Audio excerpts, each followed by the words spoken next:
नमस्कार विद्यार्थी मित्रांनो, डेली क्विजच्या एका नवीन सेशनमध्ये तुम्हा सगळ्यांचं अगदी मनपूर्वक स्वागत. आज आपण 2 दिवसांचे एकत्रितपणे डेली क्विज अभ्यासणार आहोत. अगदी सेशन व्यवस्थितपणे बघा, भरपूर इन्फॉर्मेशन तुम्हाला मिळेल. या लेक्चरची PDF आणि ऑडिओ फाईल ही आमच्या टेलिग्राम चॅनलवरती मिळते, तिथून तुम्ही डाउनलोड करा, ज्याचा वापर तुम्हाला रिव्हिजनसाठी होईलच. आणि ज्या विद्यार्थ्यांना येणाऱ्या राज्यसेवा आणि संयुक्त गट ब परीक्षांची तयारी विजन स्टडीसोबत करायची आहे, अशांनी विजन स्टडीचं ॲप डाउनलोड करा. ॲपमध्ये बरेचसे कोर्सेस तुम्हाला दिसतील. त्यामध्ये प्रवेश घेताना सध्या जर 1 जानेवारीपूर्वी जर तुम्ही प्रवेश घेतला, त्यामध्ये न्यू विजन हा कुपन कोड यूज करा, तुम्हाला 40% सवलत मिळेल. तर आता डायरेक्टली आपल्या मुद्द्याकडे येऊ. पहिला क्वेश्चन आहे, डॅश डॅश यांना महाराष्ट्र फाउंडेशनचा दिलीप चित्रे स्मृती साहित्य जीवन गौरव पुरस्कार जाहीर झाला आहे. महाराष्ट्र फाउंडेशन आहे, महाराष्ट्र सरकार नाही आहे इथं, तर महाराष्ट्र सरकारकडून हा पुरस्कार दिला जात नाही. मात्र पुरस्कार बराच जुना आहे, गेल्या 27 वर्षांपासून दरवर्षी दिला जातो. आणि जे भारतीय नागरिक, खास करून महाराष्ट्रीयन नागरिक अमेरिकेमध्ये वास्तव करतात, तर अशांनी मिळून ही फाउंडेशन फॉर्म केलेली आहे. तर अतिशय महत्त्वाचा पुरस्कार जो यावर्षी महेश येलकुंचवार यांना देण्यात आला आहे. तर पर्याय क्रमांक 3 हे या क्वेश्चनचा आन्सर आहे. महाराष्ट्र फाउंडेशनचे वेगवेगळे पुरस्कार दिले जातात, त्यापैकी दिलीप चित्रे स्मृती साहित्य जीवन गौरव पुरस्कार महेश येलकुंचवार यांना देण्यात आला आहे. ठीक आहे. अमेरिकेमध्ये राहणाऱ्या महाराष्ट्रीयन माणसांकडून ही फाउंडेशन फॉर्म करण्यात आली होती, ज्यामध्ये साहित्यात 5 पुरस्कार दिले जातात, त्यानंतर समाजकार्यासाठी म्हणून 5 वेगवेगळे पुरस्कार दिले जातात, आणि डॉक्टर नरेंद्र दाभोळकर स्मृती पुरस्कार असे मिळून टोटल 11 पुरस्कार या महाराष्ट्रीय फाउंडेशनच्या वतीने दिले जातात. आणि यंदा कोविडमुळे हा पुरस्कार ऑनलाईन पद्धतीनेच देण्यात आलेला आहे. गेल्या 27 वर्षांपासून हे पुरस्कार दरवर्षी दिले जातात. आणि यावर्षीच्या सोहळ्याचं आयोजन हे महिला सर्वांगीण उत्कर्ष मंडळ, ज्यालाच मासूम असं म्हटलं जातं, आणि साधना ट्रस्टच्या वतीने करण्यात आलं होतं. पुरस्कार देण्यासाठी किंवा पुरस्काराच्या निवडीसाठी म्हणून भारतात आणि अमेरिकेत स्वतंत्र अशा समित्या असतात. भारतामध्ये 3 सदस्यांची समिती असते, अमेरिकेमध्ये 1 सदस्यांनी निवड केली जाते. यावर्षी डॉक्टर नरेंद्र दाभोळकर स्मृती पुरस्कार हा के वीरमणी यांना देण्यात आला आहे. ते तामिळनाडूचे आहेत. तामिळनाडूतील विवेकवादी चळवळीचे शिल्पकार डॉक्टर के वीरमणी यांना डॉक्टर नरेंद्र दाभोळकर स्मृती पुरस्कार प्रदान करण्यात आला आहे. ठीक आहे. पेरियार रामास्वामी यांच्यासोबत आणि त्याचबरोबर द्रविड चळवळीमध्ये त्यांचा एक मोलाचा वाटा आहे. वयाच्या 10व्या वर्षापासून डॉक्टर के वीरमणी हे अंधश्रद्धा निर्मूलनाच्या कार्यामध्ये सहभागी आहेत. गेल्या 7 दशकांपासून ते सामाजिक चळवळींमध्ये सहभागी आहेत. आणि डॉक्टर के वीरमणी यांचा आत्तापर्यंतचा कार्यकाल बघून महाराष्ट्र फाउंडेशनच्या वतीने डॉक्टर नरेंद्र दाभोळकर स्मृती पुरस्कार त्यांना देण्यात आला आहे. ठीक आहे. इतरही तुम्ही विजेते लक्षात घ्यायचे आहेत. साहित्यातील जर 5 विजेते आपण बघितले, तर दिलीप चित्रे स्मृती साहित्य जीवन गौरव पुरस्कार हा यावर्षी महेश येलकुंचवार यांना देण्यात आला. त्यानंतर वाङ्मय प्रकारातला पुरस्कार हा सुबोध जावडेकर यांना देण्यात आला आहे. ललित ग्रंथ पुरस्कार हा किरण येले यांना देण्यात आला, त्यांच्या तिसरा डोळा या कथासंग्रहासाठी. ठीक आहे. त्यांचा कथासंग्रह कोणता आहे त्याचं सुद्धा नाव लक्षात ठेवायचा प्रयत्न करा. प्रदीप पुरंदरे यांना वैचारिक अपारंपरिक किंवा ग्रंथ पुरस्कार या श्रेणीमध्ये देण्यात आला, त्यांच्या पाण्या शपथ या ग्रंथासाठी. ठीक आहे. तर इथं 5 पुरस्कार दिले. थोडंसं पॉज करून व्यवस्थितपणे वाचून घ्या, याला पाठ करा. 4-5 वेळा जर तुम्ही याला प्रोनाऊन्स केला तर मे बी नावं लक्षात राहून जातील. हे झाले साहित्यामधले 5 पुरस्कार. आणखीन 5 पुरस्कार दिले जातात समाजकार्यासाठी म्हणून. तर समाजकार्यामध्ये जीवन गौरव पुरस्कार हा गजानन खांतू यांना मिळाला आहे. विशेष कृतज्ञता पुरस्कार हा जतीन देसाई यांना मिळाला. कार्यकर्ता प्रबोधन पुरस्कार हा अरुणा सबाने यांना मिळाला आहे. कार्यकर्ता संघर्ष पुरस्कार सुधीर अनवले, आणि युवा पुरस्कार हा चेतन साळवे यांना देण्यात आला आहे. ठीक आहे. तर हे पुरस्कार महत्त्वाचे आहेत. कोणत्या दिवशी राष्ट्रीय शेतकरी दिन साजरा करतात? तर राष्ट्रीय शेतकरी दिन हा 23 डिसेंबरला असतो. 23 डिसेंबर आणखीन एका कारणासाठी फेमस आहे, त्याचासुद्धा क्वेश्चन पुढं तुम्हाला बघायला मिळेल. 23 डिसेंबरला हा राष्ट्रीय शेतकरी दिन का साजरा केला जातो? कारण माजी पंतप्रधान चौधरी चरण सिंग यांची जयंती असते, आणि ती आपण दरवर्षी 23 डिसेंबरला राष्ट्रीय शेतकरी दिन म्हणून साजरा करतो. भारत हा प्रत्यक्षपणे खेड्यांचाच देश आहे, आणि या खेड्यांमध्ये आपले मेजॉरिटी पॉप्युलेशन या खेड्यांमध्येच राहते. तर आपण डायरेक्ट इनडायरेक्टली हे शेतीवरती अवलंबून आहोतच, आणि याच शेतकऱ्यांचा मान म्हणून राष्ट्रीय शेतकरी दिन आपण साजरा करतो 23 डिसेंबरला. ठीक आहे. ते आपल्या देशाचे 5वे पंतप्रधान होते. उत्तर प्रदेशच्या हापूर जिल्ह्यामध्ये त्यांचा जन्म झाला होता 23 डिसेंबर 1902 रोजी.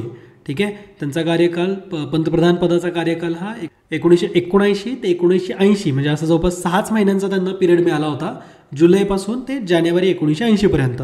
ठीक आहे. आणि चौधरी चरण सिंग हे उत्तर प्रदेशचे 2 वेळेस मुख्यमंत्री बनले होते. वेगवेगळ्या सरकारमध्ये ते कॅबिनेट मंत्री सुद्धा राहिलेले आहेत.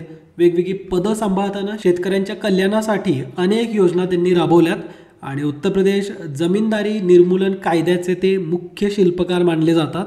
म्हणजे थोडक्यात सांगायचं तर शेतकऱ्यांसाठी भरपूर अशा कल्याणकारी योजना राबवण्याचा प्रयत्न चौधरी चरण सिंग यांनी केला आहे आणि म्हणूनच शेतकऱ्यांच्या संदर्भाच्या त्यांच्या या कार्याचा मान राखण्यासाठी 2001 पासून सरकारकडून राष्ट्रीय शेतकरी दिन हा त्यांच्या जन्मदिनी साजरा केला जातो, तो म्हणजे 23 डिसेंबरला. ठीक आहे. पुढचा क्वेश्चन बघा. योग्य विधान ओळखायची. दिलाय अमेरिकेतील ह्युस्टन येथील पोस्ट ऑफिसला संदीप सिंग धालीवाल यांचे नाव देण्यात आले. अमेरिकेमध्ये आत्तापर्यंत कोणत्याही भारतीय वंशाच्या व्यक्तीचे नाव पोस्ट ऑफिसला देण्याची ही दुसरी वेळ आहे. ठीक आहे. प्रश्न समजला आहे का तुम्हाला? आपण भारतामध्ये जसं एखाद्या महान व्यक्तींच्या नावावरती जसे आपण डाक तिकीट जसे काढतो ना, तर त्याच पद्धतीने इथं मात्र अख्ख्या पोस्ट ऑफिसलाच त्यांचं नाव देण्यात आलं आहे. तर ही भारतीय वंशाच्या व्यक्तींची दुसरी वेळ आहे का असं सुद्धा विधानात दिलं आहे. तर दोन्ही विधानं योग्य आहेत. रिसेंटलीच ह्युस्टनमध्ये पोस्ट ऑफिसला संदीप सिंग धालीवाल हे नाव देण्यात आलं आणि अमेरिकेमध्ये भारतीय वंशाच्या व्यक्तीचे नाव पोस्ट ऑफिसला देण्याची ही दुसरी वेळ आहे. व्हाईट हाऊसमधून अशा प्रकारची माहिती देण्यात आली की ह्युस्टनमध्ये जे पोस्ट ऑफिस आहे, आता ह्युस्टन कुठं आहे तर अमेरिकेत बरेचसे असे स्टेट आहेत, 50 स्टेट आहेत. त्याच्यापैकी टेक्सास नावाचं जे स्टेट आहे, राज्य जे आहे, तर तिथलच्या ह्युस्टन शहरामध्ये 315 ॲडिक्स होवेल रोडवरती पोस्ट ऑफिस एक आहे ज्याचं नाव Sandeep Singh Dhaliwal post office building असं नाव देण्यासाठी कायदा संमत करण्यात आला. आता संदीप सिंग धालीवाल नेमके कोण होते तर ते एक पोलीस ऑफिसर होते आणि त्यांचं कर्तव्य बजावताना त्यांना त्यांचा प्राण गमवावा लागला होता. ह्युस्टन शहरामध्येच एक घटना झाली होती, लास्ट इयर एक घटना झाली होती, गोळीबारामध्ये त्यांचा मृत्यू झाला होता. त्यांनी एक कार थांबवली होती आणि कार थांबवली, चेकिंग केलं असेल आणि सोडलं.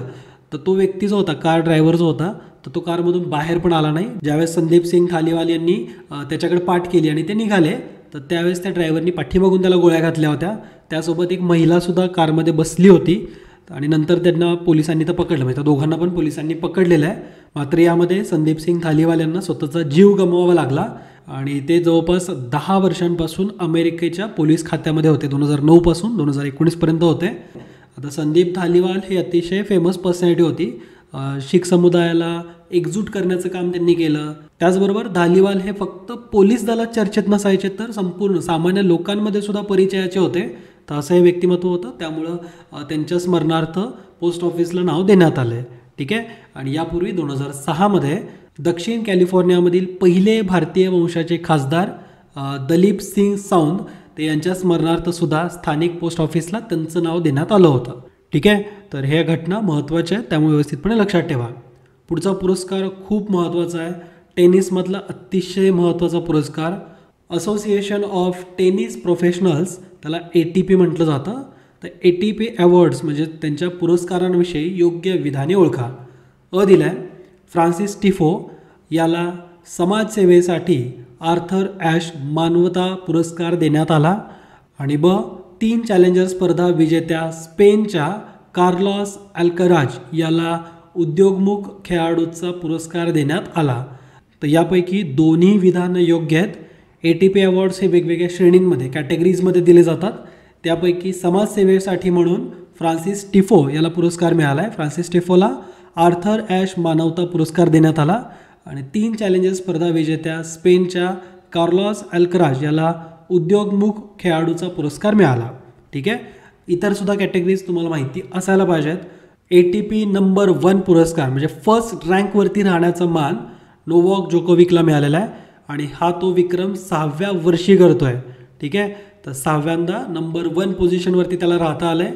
ऑस्ट्रेलियन ओपनसह 4 वेगवेगळ्या स्पर्धा तो जिंकला आहे आणि त्यामुळे तो पहिल्या क्रमांकावरती आहे आणि तो पहिल्या क्रमांकावरती 300 आठवडे तो पूर्ण करणारा व्यक्तीसुद्धा ठरला आहे. म्हणजे गेल्या 300 आठवड्यांपासून तो पहिल्या क्रमांकावरती आहे. ठीक आहे. दुसरी एक कॅटेगरी ती म्हणजे लोकप्रिय टेनिसपट्टू पुरस्कार. म्हणजे सगळ्यात फेमस पर्सनॅलिटी कोण आहे टेनिसपटूंमध्ये, तर ऑफकोर्स रॉजर फेडररला भरपूर वेळेस हा पुरस्कार मिळाला आहे. म्हणजे चाहत्यांकडून हा पुरस्कार दिला जातो, वोटिंग घेतलं जातं, लोकप्रियता काउंट केली जाते आणि त्यानुसार सलग गेल्या 18 वर्षांपासून तो लोकप्रियतेचा पुरस्कार जिंकतोय. त्यानंतर स्टीफन एडबर्ग खेळाडूवृत्ती पुरस्कार, तर हा राफेल नदालला मिळाला आहे. यावर्षी 4थ्यांदा हा पुरस्कार मिळाला आहे. यापूर्वी सलग 3 वेळेस मिळाला होता, तर सलग आता 4 वेळेस राफेल नदालला स्टीफन एडबर्ग पुरस्कार किंवा स्टीफन एडबर्ग खेळाडूवृत्ती पुरस्कार देण्यात आला. ठीक आहे. त्यानंतर सर्वात प्रगतिशील खेळाडू पुरस्कार हा रशियाच्या आंद्रे रुबेलविची तर याला मिळालेला आहे. हा यावर्षी 23व्या क्रमांकावरती होता, म्हणजे 2019च्या रँकमध्ये तो 23व्या क्रमांकावरती होता आणि यावर्षी डायरेक्टली 8व्या स्थानावरती पोहोचला आहे. तो सलग 5 सामने जिंकला आणि त्याच्यामुळं चांगली क्रमवारीमध्ये त्याची प्रगती झाली आहे आणि म्हणून सर्वात प्रगतिशील खेळाडू म्हणून त्याला पुरस्कार मिळाला आहे. ठीक आहे. आणि क्वेश्चनमध्ये जो आपण ऑर्थर ॲश मानवता पुरस्कार बघितला तो फ्रान्सिस टिफोला देण्यात आला आहे. तो कशासाठी, तर समाजसेवेसाठी म्हणून कोविड-19 पिरियडमध्ये त्याच्याकडे जेवढे काही पुरस्कार होते तर ते त्यांनी लिलाव काढून विकला, त्याच्यातून फंड जनरेट केला आणि त्याचा वापर लोकांच्या मदतीसाठी केला आहे. ठीक आहे. तर हे ATP पुरस्कार अतिशय महत्त्वाचे आहेत, व्यवस्थितपणे लक्षात ठेवा. पुढचा क्वेश्चन आहे, कोणाला global visionary of sustainable business and peace हा पुरस्कार प्रदान करण्यात आला. अशा वेळेस जर पर्यायामध्ये रतन टाटा नाव दिसलं तर रतन टाटा आन्सर तुम्ही टिक करून येत चला. म्हणजे असं काही विजनरी किंवा सस्टेनेबल बिझनेस पीस अशा काही जर गोष्टी असतील तर रतन टाटा हे नाव पुढे येईल. तर पर्याय क्रमांक 1 ह्या क्वेश्चनचा आन्सर आहे. Federation of Indo Israel chamber of commerce, तर यांच्याकडून हा पुरस्कार दरवर्षी दिला जातो आणि यंदा रतन टाटा यांना हा पुरस्कार मिळाला आहे. एकता, शांती आणि स्थिरता प्रस्थापित करण्यासाठी हा पुरस्कार दिले जातो. व्हर्च्युअल कार्यक्रमामधूनच हा पुरस्कार देण्यात आला आहे, कारण कोविड पिरियड आहे त्याच्यामुळं ऑनलाईन सगळे कार्यक्रम होत आहेत. आणि इंडो इस्रायल चेंबर ऑफ कॉमर्सकडून हा पुरस्कार दिला जातो. तर इस्रायलबद्दल थोडी माहिती लक्षात घ्या. इस्रायल हा आशियाच्या पश्चिमेला असलेला एक देश आहे. पश्चिम आशियामधला भूमध्य सागराच्या किनाऱ्याला लागून असलेला देश आहे आणि जेरुसलेम ही इस्रायलची राजधानी आहे. इस्रायलमध्ये संसदीय लोकशाहीसुद्धा आहे आणि तो जगातला एकमात्र ज्यू राष्ट्र आहे. ठीक आहे. ज्यूंसाठी तो एकमात्र राष्ट्र आहे. तर इस्रायलची हिस्ट्री खूप इंटरेस्टिंग आहे. कधी वेळ भेटला तर आपण त्यावरती नक्की डिस्कस करू. ठीक आहे.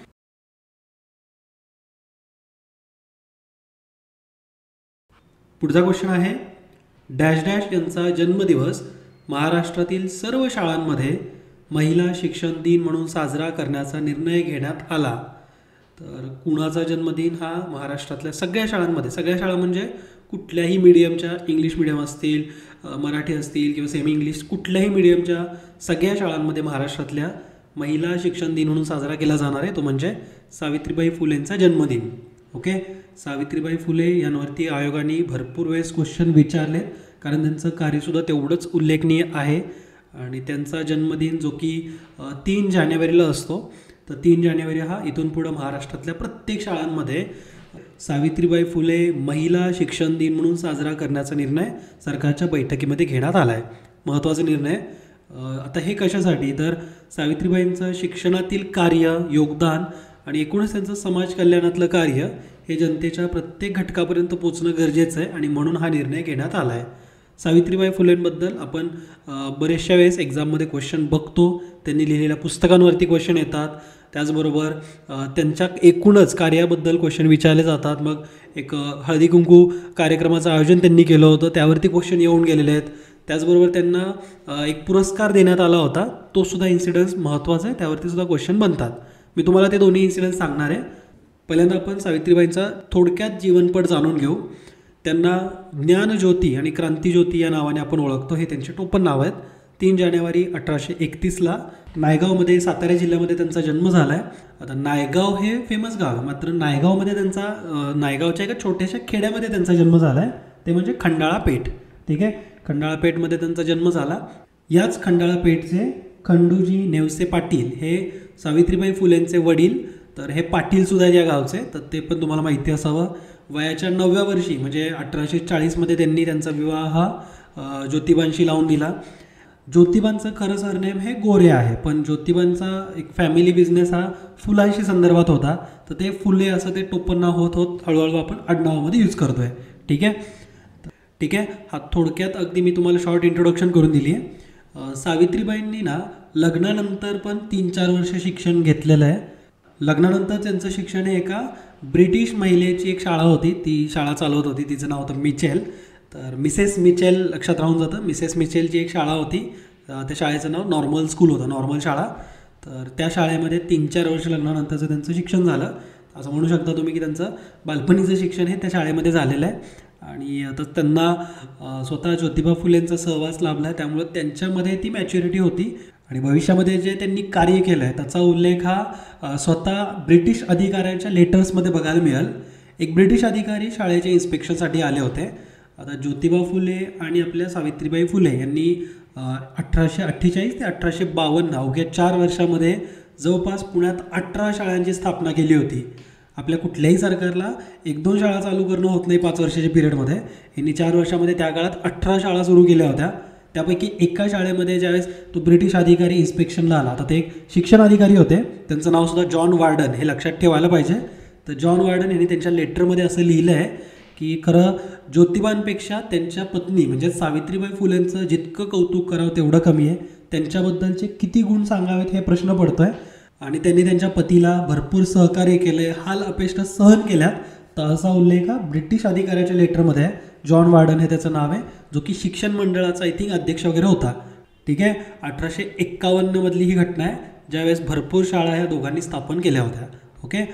याचबरोबर फक्त शाळा किंवा शिक्षण क्षेत्रामध्येच सावित्रीबाईंचं कार्य नाही आहे, सामाजिक क्षेत्रामध्ये सुद्धा त्यांचा मोलाचा वाटा आहे. जे अस्पृश्यता निर्मूलन आहे तर त्यामध्ये सुद्धा त्यांचा मोलाचा वाटा आहे. एक इन्सिडन्स आहे, त्या काळात पुण्यामध्ये जो कलेक्टर होता ना त्याचं नाव होतं जॉन्सन आणि त्याच्या पत्नी म्हणजे मिसेस जॉन्सन. तर मिसेस जॉन्सननी एका लेटरमध्ये तो उल्लेख लिहिलेला आहे की सावित्रीबाई फुले यांनी पुण्यात 1952मध्ये जानेवारी महिन्यामध्ये 13 जानेवारी 1952ला एक हळदी कुंकाच्या कार्यक्रमाचं आयोजन केलं होतं. आणि ते इन्व्हिटेशन सगळ्यांनाच होतं, म्हणजे तिथं कुठल्याही प्रकारचा जातीचा किंवा जात जमातीचा विचार न करता सगळ्यांसाठी ओपन इन्व्हिटेशन होतं.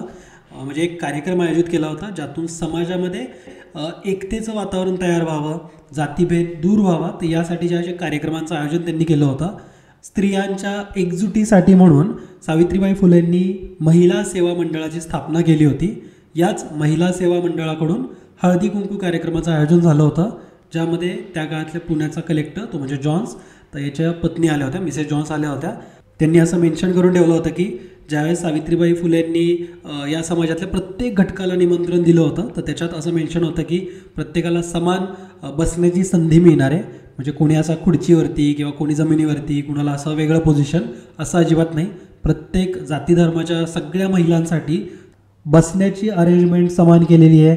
आणि याच कार्यक्रमादरम्यान तिळगुळ वाटप सुद्धा होणार आहे, कारण ते संक्रांतीचे पिरियड होते. तर तिळगुळ कार्यक्रम किंवा हळदी कुंकू कार्यक्रमाचं आयोजन हे ज्योतिबा फुलेंच्या महिला सेवा मंडळाकडून आयोजित झालं होतं. हा मुद्दा तुम्हाला माहिती असावा, आयोग यावरती क्वेश्चन विचारू शकेल.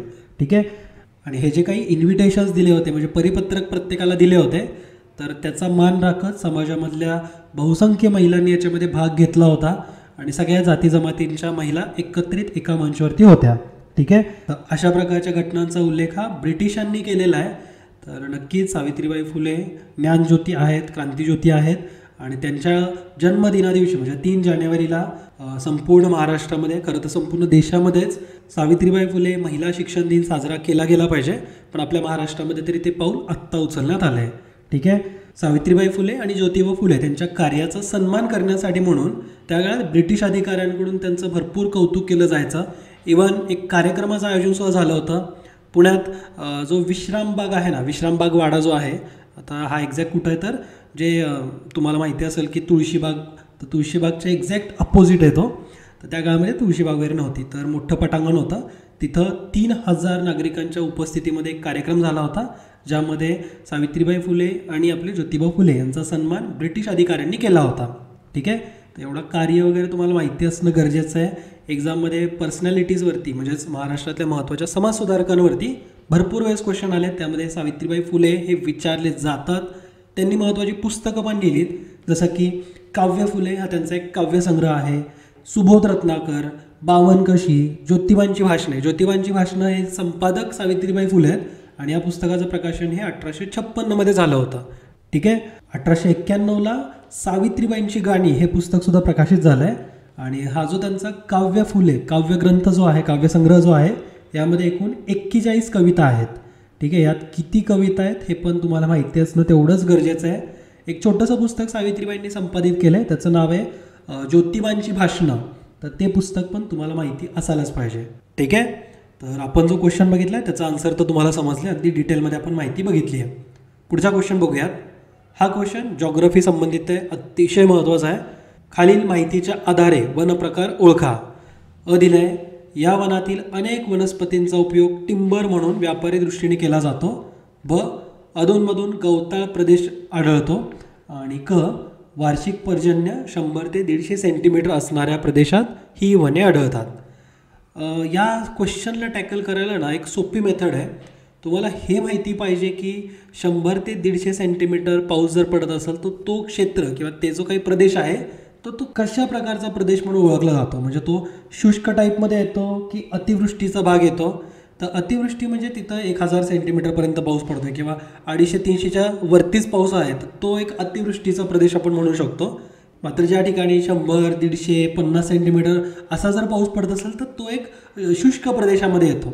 त्याच्यामुळे इथं पर्यायामध्ये जेवढे काही शुष्कवाले असतील तर त्यापैकीच आपलं कुठलं तरी आन्सर असणार आहे. खारफुटी तर नाही आहे, कारण खारफुटीमध्ये काही गवताळ प्रदेश बघायला नाही मिळणार. तर 2 पण नाही इथं आन्सर. उष्ण कटिबंधीय काटेरी वने असू शकतं, पण काटेरी वनांमध्ये टिंबर नाही होत. म्हणजे ते लाकडाचा प्रकार जो व्यापारी दृष्टिकोनातून महत्त्वाचा आहे तर तो या काटेरी वनांमध्ये नाही आहे. त्यानंतर निम सदाहरित वने. तर निम सदाहरित वने असू शकतात का, तर नाही, कारण इथं सुद्धा 200 सेंटीमीटरपेक्षा जास्त पाऊस होत असेल तर तो निम सदाहरित वनांमध्ये येईल. ठीक आहे. तर आपलं जे आन्सर आहे ते म्हणजे पर्याय क्रमांक 4 उष्ण कटिबंधीय शुष्क पानझडी वने. ठीक आहे. आता वनांचे खूप सारे प्रकार आहेत. आपण जर ढोबळ मानाने बघितलं तर आपल्या देशामध्ये वनांचे 5 प्रकार होतात आणि त्याच्यामध्ये आपण सब कॅटेगरीज बघितल्या तर ते 15-16 सब कॅटेगरीज आहेत. जसं की उष्णकटिबंधीय वने आहेत, मग त्यामध्ये सुद्धा 2 क्लास आपण करू शकतो. एक म्हणजे मॉइस्ट म्हणजे आर्द्र वने आणि दुसरा म्हणजे शुष्क म्हणजे ड्राय वने.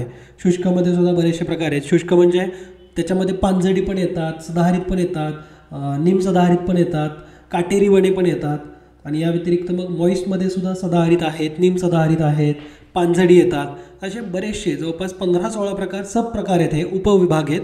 आणि ढोबळमानाने 5 गट आपण करू शकतो वनांचे. थोडक्यात आपण काही वनांचे प्रकार समजून घेऊ, म्हणजे तुम्हाला जास्त सोपं जाईल की हे कशा पद्धतीने आपण वनांना क्लासिफाय करतो आहे.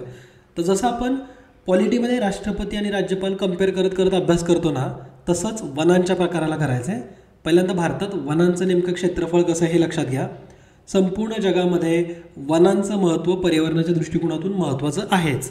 कार्बन डायऑक्साईडचं ॲब्सॉर्प्शन करणं असेल किंवा ऑक्सिजनचा बॅलन्स मेंटेन ठेवणं, असे बऱ्याचशा कार्यांसाठी आपल्याला वनं गरजेचे असतात. देशामध्ये एकूण भौगोलिक क्षेत्रफळाच्या साधारणतः 33% क्षेत्रफळ हे वनांनी राखलेलं असावं, अशा प्रकारचं एक स्टँडर्ड आहे. मात्र भारतामध्ये ते फॉलो होते का, तर नाही. भारतामध्ये 22 ते 25% वनांनी आच्छादित प्रदेश आहेत. म्हणजे जेवढी भारताची भूमी आहे त्यापैकी 25% जमीन ही या जमिनीवरती वनं आहेत. ठीक आहे. म्हणजे एकूण स्टँडर्डला मॅच करेल अशा प्रकारचं वनांचं क्षेत्रफळ भारतामध्ये नाही आहे. एकूण 33% हवं आहे. आपण अराऊंड 22 पासून ते 25% आपल्या देशामध्ये वनाच्छादित प्रदेश आहे. ठीक आहे. आता ह्या वनांचे वेगवेगळे प्रकार पडतात. हे प्रकार कशावरून पडतात किंवा वनांना खालीलपैकी कोणत्या बाबींमुळे फरक पडतो, अफेक्ट करतात. जसं की त्या भागामध्ये तापमान कसं आहे, पावसाचं प्रमाण कसं आहे, तो भाग इतर भागाच्या तुलनेत उंचीवरती आहे की खड्ड्यात आहे, त्याचबरोबर तिथं मृदेचा प्रकार कसा आहे, माती कशी आहे तिथलची, हवामान कसं आहे. तर या बऱ्याचशा गोष्टींचा फॅक्टर हा वनांवरती पडतो. त्यानुसार वनांचे वेगवेगळे प्रकार पडतात. जिथं जर समजा जास्तच पाऊस पडतो म्हणजे अतिवृष्टी ज्या ठिकाणी होते, म्हणजे साधारणतः तिथं 500 सेंटीमीटरपेक्षा जास्त पाऊस पडत असेल, अराऊंड 1000 सेंटीमीटर जर तिथं पाऊस पडत असेल तर ती वने ही उष्णकटिबंधीय आर्द्र सदाहरित वने या प्रकारामध्ये येतील. म्हणजेच ट्रॉपिकल मॉइस्ट एव्हरग्रीन या कॅटेगरीमध्ये येतील. एव्हरग्रीन म्हणजे सदाहरित, ते 12ही महिने कायम तिथं तुम्हाला हिरवगार ते जंगल बघायला मिळेल. त्या जंगलांची उंचीसुद्धा बाकीच्यांच्या तुलनेमध्ये खूप जास्त असते, तिथलच्या झाडांची उंची ही जास्त असते. ठीक आहे. आता भारतामध्ये वेगवेगळ्या प्रदेशामध्ये तापमान वेगवेगळं आहे, भारतामध्ये उंची वेगवेगळ्या ठिकाणी वेगवेगळी आहे, भारतात पावसाचं प्रमाणसुद्धा काही समान नाही आहे, मृदेची प्रकार किंवा मृदेची क्वालिटीसुद्धा प्रत्येक ठिकाणी वेगवेगळी आहे. त्यामुळं भारतामध्ये भरपूर वनांचे प्रकार बघायला मिळतील. त्यापैकी आपण पहिल्यांदा 2 समजून घेऊ. एक म्हणजे उष्णकटिबंधीय आर्द्र सदाहरित वने आणि दुसरा म्हणजे उष्णकटिबंधीय शुष्क वने, शुष्क सदाहरित वने. सदाहरित म्हणजे काय, हे दोन्ही प्रकारची वनं ही एव्हरग्रीन टाईपमध्येच येतात. पण ज्यावेळेस आपण आर्द्र म्हणतो म्हणजे तिथं मॉइस्ट आहे आणि शुष्क म्हणजे कोरडे. जे कोरडे आहेत ना तर ते हिवाळ्यात आणि पावसाळ्यात दोन्ही सीझनमध्ये अगदी हिरवेगार असतात, ते सदाहरित असतात. आणि उन्हाळ्यामध्ये पाण्याचं प्रमाण कमी असलं तरीसुद्धा तिथलच्या वनस्पती अशा आहेत की ज्या बऱ्यापैकी ग्रीन दिसतील आणि म्हणून आपण त्याला शुष्क प्रदेशातील सदाहरित वने असं म्हणतो. आपण जर दोन्ही या सदाहरित वनांमधला जर फरक केला, प्रॉपर फरक जर समजून घेतला तर हा मुद्दा व्यवस्थितपणे लक्षात राहून जाईल. इथं हवामानाचा जर आपण परिणाम बघितला तर इथं पावसाचं प्रमाण हे आर्द्र सदाहरित वनांमध्ये 250 सेंटीमीटरपेक्षा जास्त असतं. काही ठिकाणी हे 1000 सेंटीमीटरपर्यंतसुद्धा आहे. मात्र 250 सेंटीमीटरपेक्षा जास्त जर पाऊस एखाद्या ठिकाणी पडतोय तर त्या ठिकाणी तुम्हाला उष्णकटिबंधीय आर्द्र सदाहरित वने बघायला मिळतील. इथलच्या वनांमध्ये झाडांची उंची ही इतर ठिकाणांच्या तुलनेमध्ये जास्त उंच असतात, कारण ही ठिकाणंसुद्धा इतर प्रदेशाच्या उंचीच्या तुलनेमध्ये बऱ्यापैकी उंचीवरती असतात. म्हणजे जिथं आपल्याला आर्द्र सदाहरित वने बघायला मिळतील तर तो प्रदेश इतर प्रदेशाच्या तुलनेमध्ये 1000 मीटरपेक्षा सुद्धा जास्त उंचीवरती असू शकतो. जसं की नॉर्थ ईस्टमधले काही उंचीवरती असलेले राज्य, ज्यामध्ये मिझोराम आहे, त्रिपुरा आहे, मणिपूर, नागालँड, मेघालय, तर हे सगळे पूर्व हिमालयाच्या रांगा. तर इथं आपल्याला हे आर्द्र सदाहरित वने बघायला मिळतील. याचबरोबर जास्त पावसाचं प्रमाण असल्यामुळं अंदमान निकोबार बेटांवरती सुद्धा याच प्रकारच्या वनांची निर्मिती झाली आहे. ठीक आहे. आणि या वनांमध्ये आपल्याला जांभळाची झाडं, फणसाची झाडं, त्यानंतर पाईन, रोजवूड, शिसवत अशा वेगवेगळ्या प्रकारची झाडं बघायला मिळतील. जंगली आंबासुद्धा, कळम, वेगवेगळ्या वेलींचं प्रमाणसुद्धा इथे जास्त असतं आणि या वेली बऱ्यापैकी उंचीवरती जातात. आता उंचीवरती जाण्याचं एकच रिझन आहे की ज्यावेळेस ही झाडं एवढी मोठी मोठी होतील, उंचीवरती असतील, तर जमिनीपर्यंत ऊनच पोचत नाही, म्हणजे सूर्यप्रकाश येत नाही. तर सूर्यप्रकाशाच्या शोधासाठी म्हणून या वेली उंचावर वाढलेल्या असतात. ठीक आहे. तर हा झाला उष्णकटिबंधीय आर्द्र सदाहरित वनांचा थोडक्यामध्ये समरी मी तुम्हाला सांगितली आहे. अशीच आपण शुष्क सदाहरित वनांबद्दल जाणून घेऊ. शुष्क म्हणजे काय, तर ड्राय. इथं काय होतं, इथं वनांची जी उंची असते, झाडांची उंची असते ती 12 ते 15 मीटरपर्यंतची असते आणि इथं पावसाचं प्रमाण हे तुलनात्मक कमी असतं.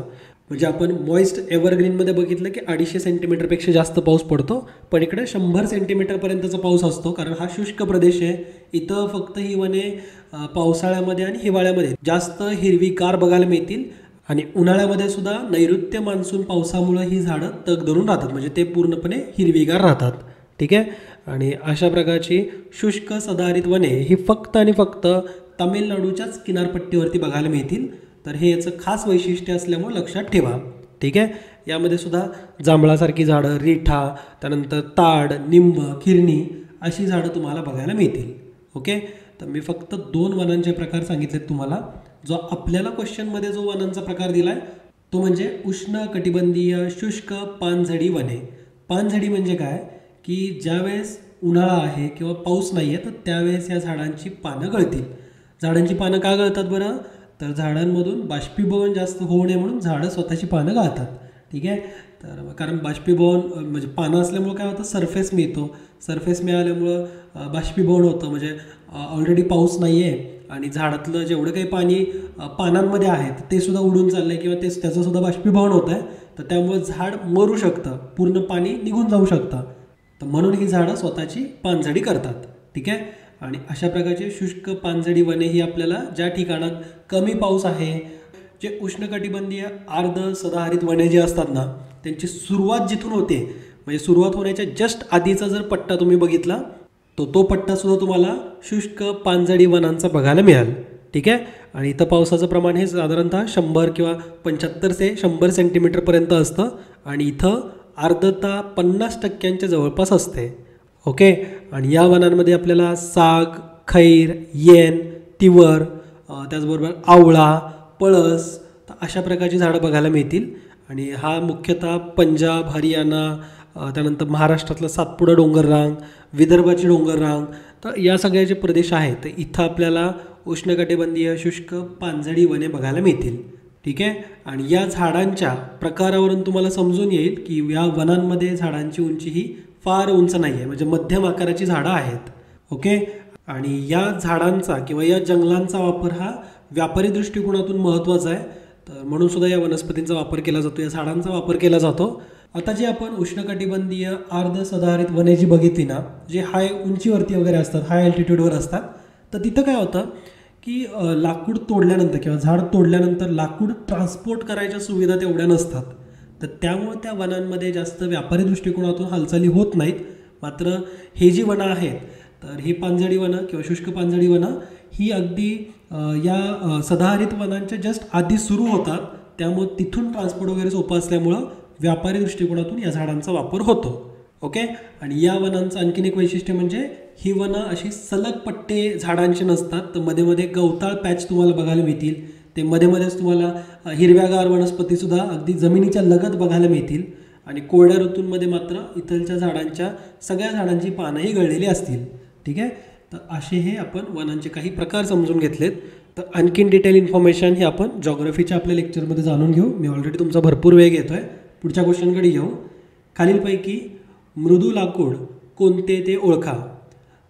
Popular, fir, greenheart, cedar आणि पाईन. तर हे काही इथं लाकडांचे प्रकार दिलेत. तर यापैकी मृदू असं लाकूड कोणतं हे आपल्याला शोधायचं आहे. तर इथं फक्त ग्रीन हार्ट हे लाकूड थोडंसं कठीण असतं.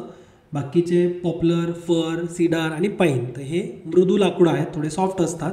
मात्र ग्रीन हार्ट हे कठीण लाकूड आहे. ठीक आहे. पुढचा क्वेश्चन बघूयात. अगेन मॉडर्न हिस्ट्रीमधला एक क्वेश्चन दिला आहे, गोलमेज परिषदेवरतीच आधारित आहे. आपण ऑलरेडी डिटेलमध्ये त्याची इन्फॉर्मेशन बघितली आहे. अविधान आहे, लॉर्ड आयविन याच्या अध्यक्षतेखाली पहिली गोलमेज परिषद पार पडली. ब. या परिषदेत 90 प्रतिनिधी उपस्थित होते. क. काँग्रेसकडून केवळ महात्मा गांधी उपस्थित होते. आणि ड. भारतीय उद्योजकांचा एकही प्रतिनिधी हजर नव्हता. तर यापैकी अचूक नसलेली, अचूक म्हणजे बरोबर, बरोबर नसलेली म्हणजे चुकीची विधानं निवडायची. तर पहिली परिषदेमध्ये महात्मा गांधीजी उपस्थित होण्याचा प्रश्नच नाही, कारण काँग्रेसने बहिष्कार टाकला होता.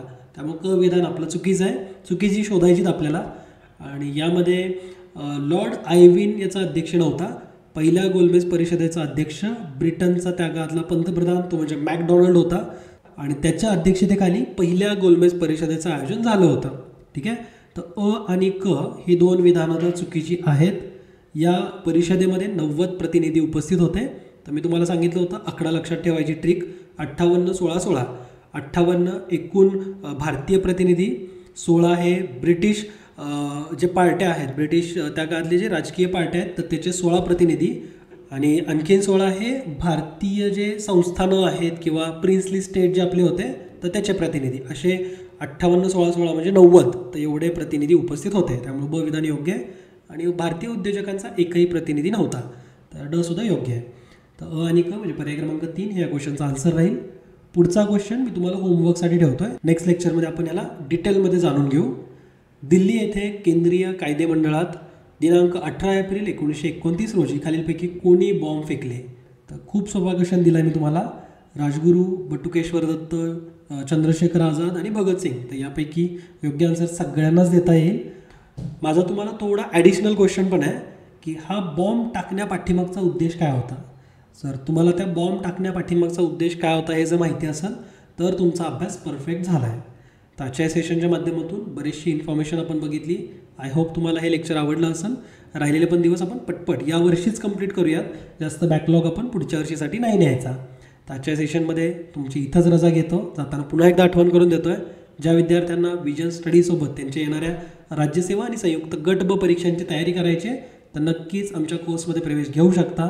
सध्या 1 जानेवारी 2021 पूर्वी जर तुम्ही प्रवेश घेत असाल तर न्यू विजन हा कुपन कोड यूज करून 40% सवलत मिळवू शकाल. तर तुमची इथंच रजा घेतो. हसत खेळत अभ्यास करा, हेल्दी फूड खा आणि आईवडिलांची काळजी घ्या. जय हिंद, जय महाराष्ट्र. धन्यवाद.